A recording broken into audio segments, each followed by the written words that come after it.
आदरणीय मेरे प्रिय दोस्तों और भक्तों, आज आपके समक्ष श्री अंगिरा जी, ऋषि अंगिरा, जिनको महर्षि अंगिरा भी कहा जाता है, उनके बारे में यह वृत्तांत श्री भक्तमाल के पन्ना नंबर 282 से आपको सुना रहा हूँ।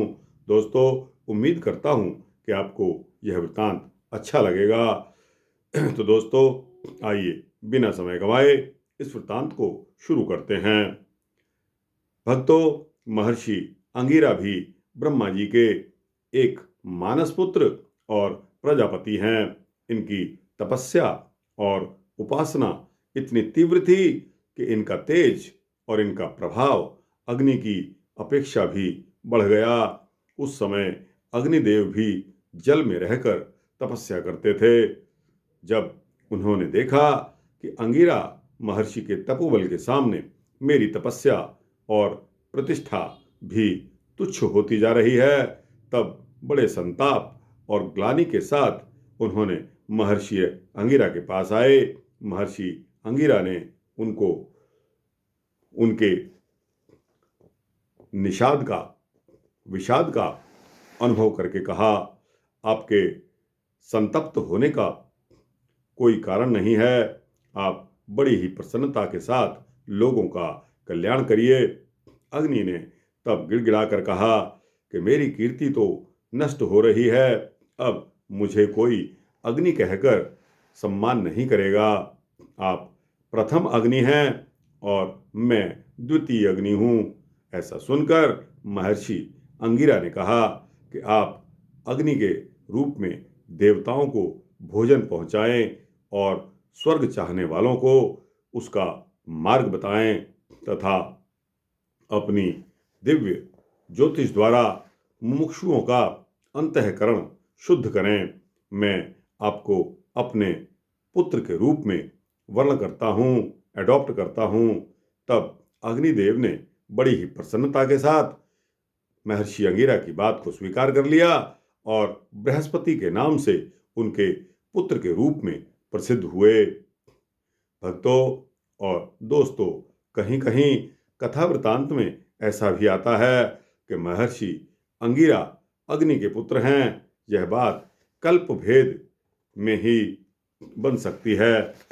इनकी पत्नी दक्ष प्रजापति की पुत्री स्मृति थी, जिनसे अनेकों पुत्र और कन्याएं उत्पन्न हुई। शिव पुराण में ऐसी एक कथा आती है कि युग युग में भगवान शिव व्यासावतार ग्रहण करते हैं। उनमें वराह अवतार में वेदों के विभाजक, पुराणों के प्रदर्शक और ज्ञान मार्ग के उपदेशक अंगिरा ही व्यास थे।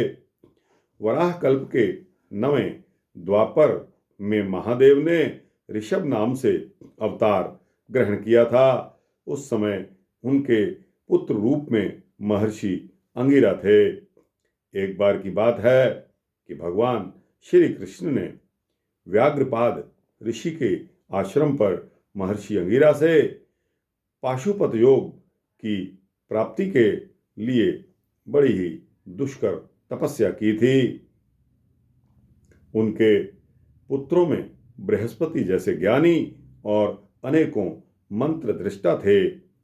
ये बहुधा देवर्षि नारद के साथ विचरण करते थे और वृत्रासुर के पूर्व जन्म में, जबकि वह चित्रकेतु था, इन्होंने उसकी इच्छा पूर्ण करने के लिए उसे पुत्र प्रदान किया था और पुत्र के मर जाने पर उसे संसार के वैराग्य का उपदेश करके भगवत प्राप्ति का मार्ग बताया था, जिससे चित्रकेतु को भगवत प्रेम की प्राप्ति हो गई। अभी कुछ दिन पहले ही महर्षि अंगिरा रचित एक भक्ति दर्शन प्राप्त हुआ है। उसमें भक्त शास्त्र की बड़ी ही मार्मिक और पूर्ण व्याख्या दी हुई है। एक महर्षि अंगिरा की स्मृति भी है, जिसमें धर्म कर्म का बड़ा ही सुंदर निरूपण हुआ है। संक्षेप में महर्षि अंगिरा सप्तर्षियों में एक के रूप में जगत का धारण करते हैं तथा ज्ञान भक्ति और कर्म के विस्तार के द्वारा सुप्त जीवों को जागृत करके भगवान की ओर अग्रसित करते हैं। पुराणों में इनका चरित्र भी विस्तार से मिलता है। तो दोस्तों, यह वृतांत था महर्षि अंगिरा का। दोस्तों, अब आपके दिमाग में महर्षि अंगिरा का कंसेप्ट क्लियर हो गया होगा। यह वृतांत यहाँ समाप्त होता है। अच्छा लगा हो तो इसको लाइक और शेयर कीजिए। कमेंट्स बॉक्स में जाकर अपने कमेंट्स अवश्य दीजिए। और दोस्तों, इस चैनल को अगर आप सब्सक्राइब कर देंगे तो आपको इसी तरह के सूक्ष्म भक्ति वृतांत मिलते रहेंगे। जय महर्षि अंगिरा जी की।